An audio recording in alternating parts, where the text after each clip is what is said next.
Welcome back to another episode of the Hardwood Speaks podcast, where the game is always going to speak for itself. A lot of stuff happened this weekend, a lot of stuff to unpack, playoff implications, we got playoff statements that were made, and playoff eliminations as well. So let's just get right into it. First I'm going to go over is Celtics thumping the Raptors defensively. That was awesome to see. It was awesome to see from that Celtics team to click defensively, come in there and set a tone on that end of the floor, and then they were able to make a statement because remember, these two teams are 2-3, and we could see these two teams play each other in the second round, and that will be an amazing playoff series to watch. They showed it there that both teams can actually get after it defensively. It was very lopsided, but we know the capabilities of Toronto on the defensive end of the floor. So, and also offensively, Celtics were able to move the ball and they were able to find the open man. Highest scoring player was Jason Tatum with 18 points. So that just tells you that they were able to move the ball and they wanted to make a statement that each one of those guys can touch the ball and make an impact offensively, as well as defensively. So that was amazing. That was really fun to watch. We're going to go over the Utah Jazz and the Denver Nuggets.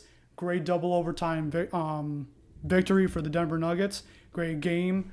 Really like this game because it's a possible playoff implication as well. This one could happen in the first round between Denver and Utah. And they're polar opposites. That's what makes it interesting. The fact that Utah is very defensive-minded team, whereas Denver is a very offensive-minded team. And they got concerns on the other end of the floor as well. So I'm very excited to see if that matchup happens. I'm hoping that it does, because also I don't really want to see another year of the Rockets versus the Jazz. That would be very boring to watch, very same, and I don't really want to watch that. I don't think anyone really wants to watch that. So I think it'd be interesting to see if Denver can play against Utah, and that would be a very fun series, as they've shown in a double overtime game. And then the Damian Lillard and the Paul George beef. On that, it was very rough to see on a very shortage of coming up big in the moment when the Portland Trailblazers needed Damian Lillard to come up big. Missed 2 free throws and had a good look to tie the game in regulation. So it was rough to see. I didn't really take a side really, because I think both guys came about it good and came about it wrong. I liked how Dame came at Pat Bev and Paul George saying, "Yo, like I knocked you out of the playoffs before," and so you really can't really say anything about me as an offensive skill and as a player. But I didn't really like how he came at saying that Paul George switched teams when Paul George has been getting traded. I understand Paul George asked to be traded in those times, but I just still don't really see the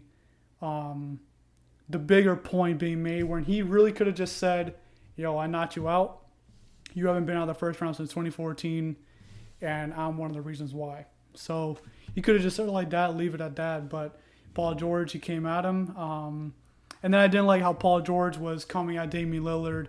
And then after that, he came out with a sympathy card on his story with I've gone through injuries and stuff like that. So I think both guys played it good and bad. The NBA, we love this type of beef between two players.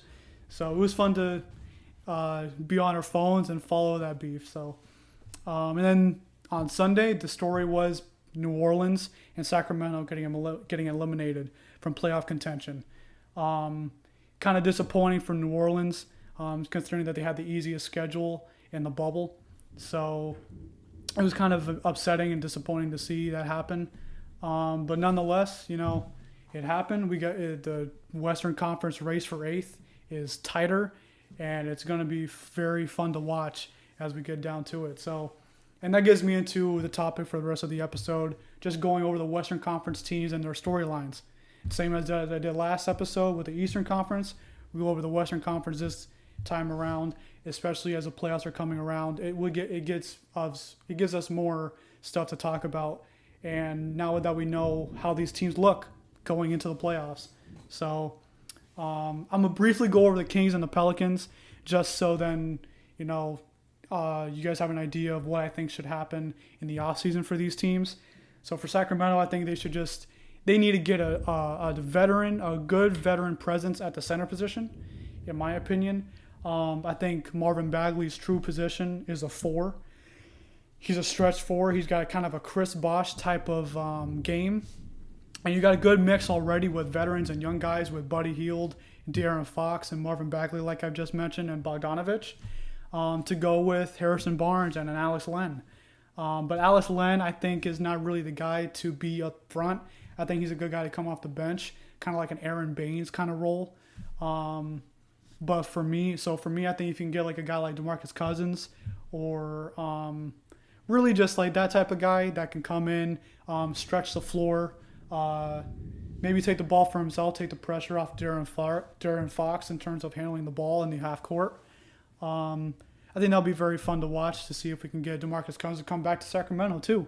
So I think that's an idea to play around with Sacramento. Maybe not that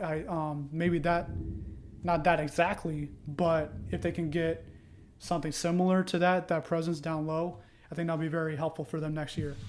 And then the next one with New Orleans, they just got to get a plan with Zion.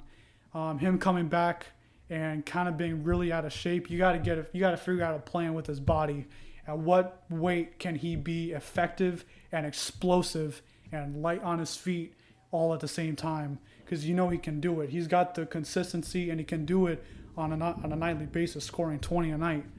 But it would be helpful if we could see him instead of 24 minutes a night, maybe see him 30 to 35 minutes a night. You know, I think Zion's built for that. He's 20 years old. So I think that's the only thing we want to see more of Zion. We all do. So they got to get a plan on how to do that. Now we're going to get into the teams with the playoff contention. First team, we're going to go over San Antonio. This team has got Utah and Houston to close out the season. Houston doesn't seem like they're backing down. They want to get into playoff mode right now, and I think that's exciting to see. So I'm excited to see how this team it's interesting to see how this team is going to close out. It doesn't really seem like the odds are in their favor to keep themselves in contention, with them being a half game back from the 9th seed for that play-in. Especially considering the next team I'm going to go over kind of has an easier schedule, so it's going to be tough for San Antonio. So we'll see, right? With Phoenix, they are the Cinderella story for this bubble. They're 6-0. They're playing absolutely great basketball. I think for the future, they can be this good. I like they got Devin Booker and DeAndre Ayton is kind of, we don't really need to talk about that. We know how talented they are. But the other guys, and Kelly Oubre, who's not even playing right now. Cam Johnson's a good three-point shooter. Michael Bridges plays on both ends. And then mixing those young guys with veterans like Aaron Baines and a Ricky Rubio.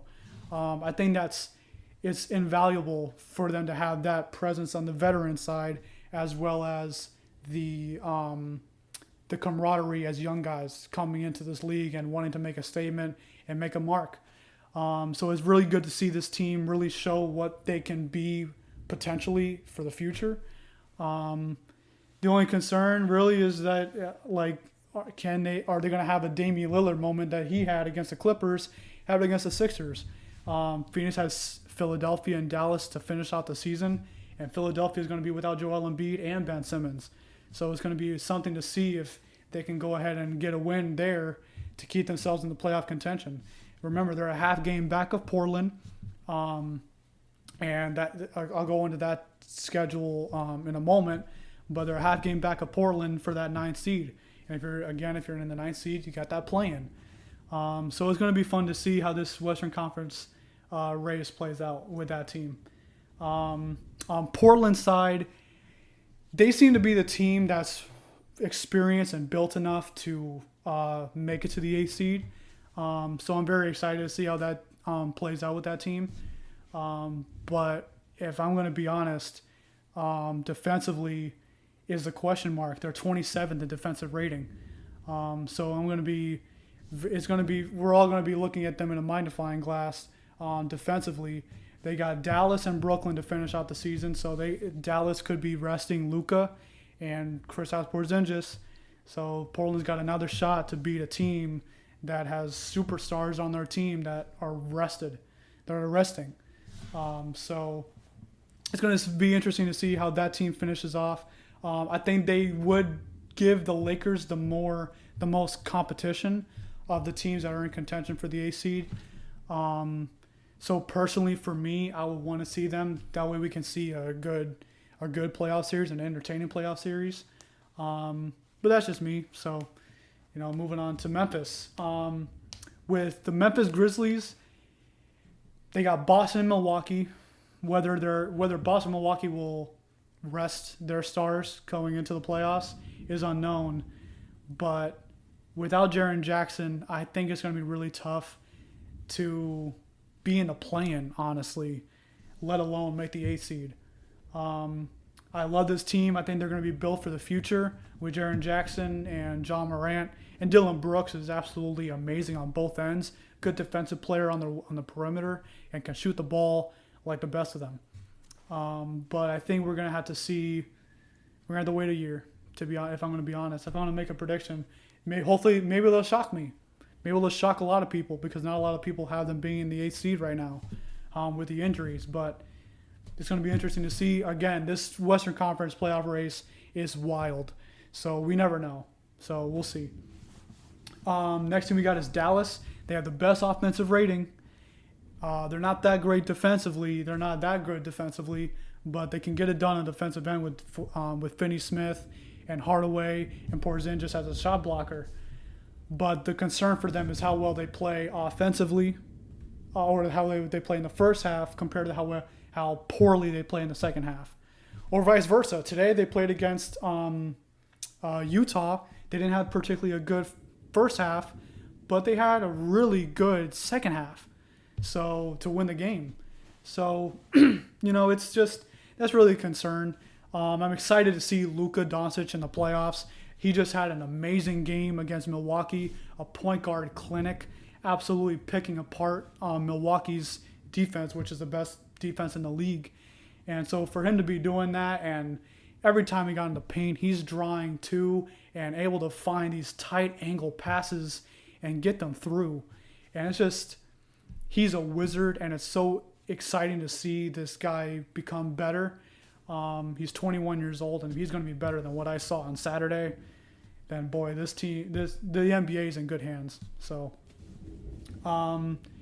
next thing we got is Utah. The concern for them is, can they create the offense outside of Donovan Mitchell and Mike Conley?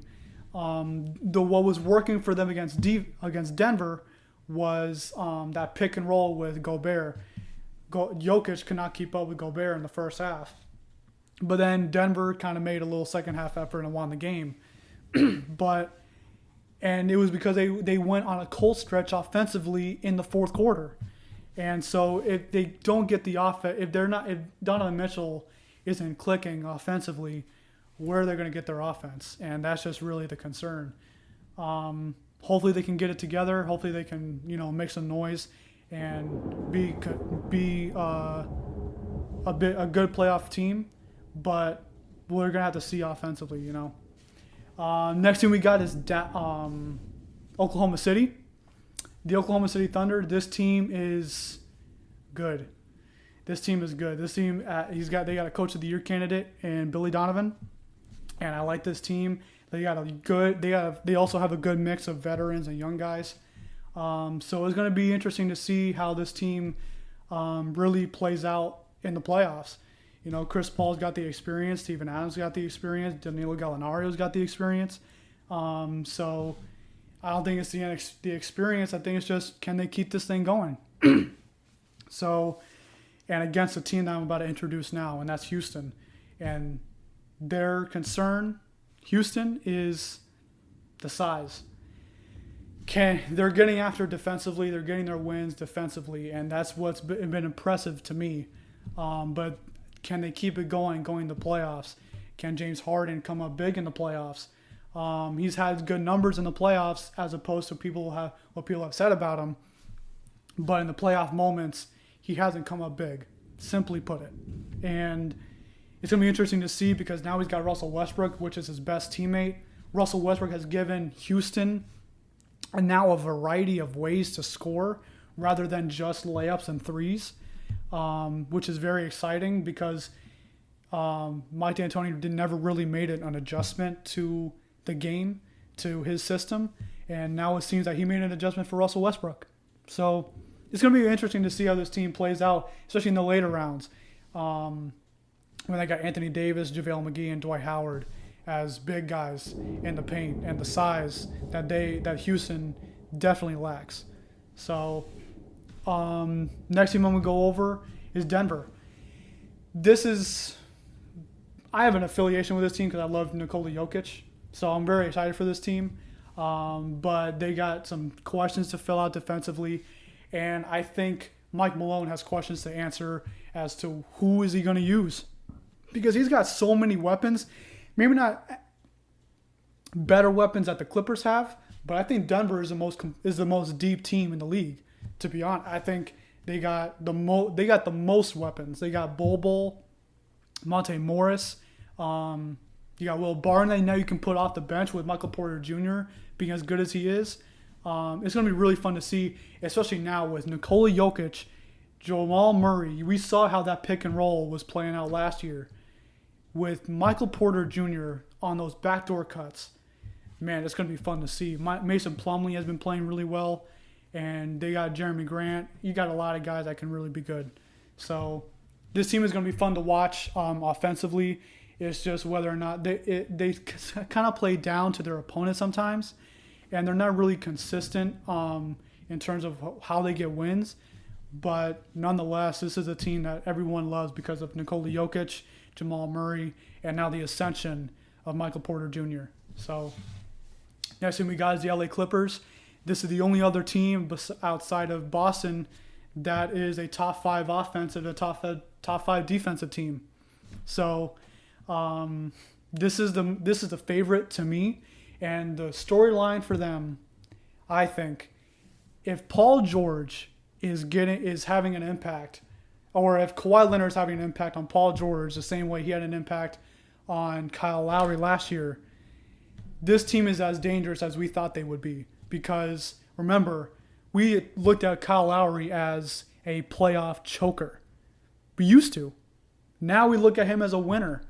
And look at and that's just 1 year, one guy, one championship, and what that can do for a legacy and a perception. Now we perceive Kyle Lowry as the glue of the Toronto Raptors and a winner now. So it's going to be interesting to see if Kawhi Leonard can have that impact on Paul George. And if he does, when Paul George is a more complete and better player, more skilled player, then this team is going to be as dangerous as we thought they would be coming into the season. So, and then the next team last team is the Lakers. And this is the number 1 seed in the West. Their concern, I think, is on the perimeter, as everyone thinks. Missing Avery Bradley and Rondo is going to be tough. And then their offense. Their offense has been in a funk right now. They haven't really been able to get it to go offensively as well as they have been going defensively. And they got to get stuff going. And it seems to me that if they're going to be able to be if they're going to make it to the Western Conference Finals the way we all think that they will, they got to be able to create their offense off of their defense, because right now their half-court offense is not working. So I'm excited to see this team. It's going to be fun to see the Lakers back in the playoffs. Lakers and Celtics, they both need to be in the playoffs for the NBA to be entertaining and to be where it needs to be. So it's exciting. We're all excited for the Western Conference playoffs. They've always been the more entertaining playoffs compared to the East in years past. I think the Eastern Conference has gotten better, and it's going to be more entertaining this year. But I'm very excited, for this Western Conference playoffs, especially now living in Orlando. They're not going to be late games where I'm going to need to stay up till like 1 o'clock in the morning in order to watch a playoff game. Now they're going to be starting at the latest 9, and it's going to be fun for all of us to watch. So yeah, Now I'm going to go over the Denver Nuggets, and I'm just going to go over how well this team can play with both of their units. First one we got here, Mason Plum. First off, this is your center, okay? For your center to be doing this right now is nuts. That's just crazy. So for him he comes down and he's over here making a play. Great backdoor cut, great feed, and that's something that is invaluable to this team. Here, Jerian Grant catches in the post, and he draws two. And again, these are quick plays, but it's how well these guys are playing, and the fact that they all can pass. The fact that they all can pass, all these big guys can pass to each other and pass to different people, is just invaluable to this team, because now you don't need to rely on Jokic always creating the offense when he is going to be the focal point of the offense. But now you can plug in guys. Bobo can make a pass and can shoot. So you got a lot of options offensively with Michael Malone. And then last one here, you got Dozier coming down, sets up. Plumlee is looking up, and look at this. That V cut gets Gary Trent to bite on that V cut.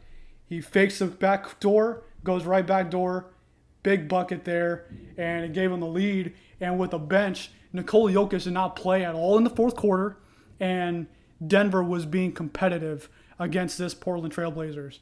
So this team to me is a more deep team.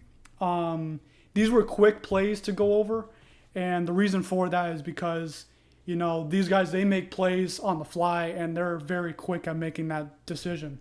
And Mike Malone has a very it's Warrior-esque in terms of movement, not in terms of scheme and the shots that they try to get.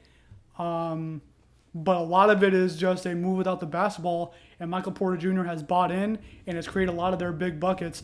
And if you're telling me that Mason Plumlee can be making those passes, then Nikola Jokic and Paul Millsap, with the size of Michael Porter Jr., is invaluable and can take them deep into the playoffs and make them very dangerous to a Clipper squad or a Laker squad. So that's really the episode for today.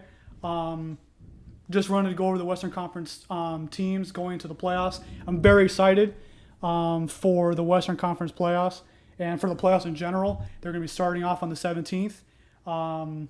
This Saturday will be the next episode, and it was going to be a good one. I'm going to leave it at that. All right, guys. Thank you guys for watching. Again, if you like this video, please like and subscribe. Tune in next time, where the game is always going to speak for itself.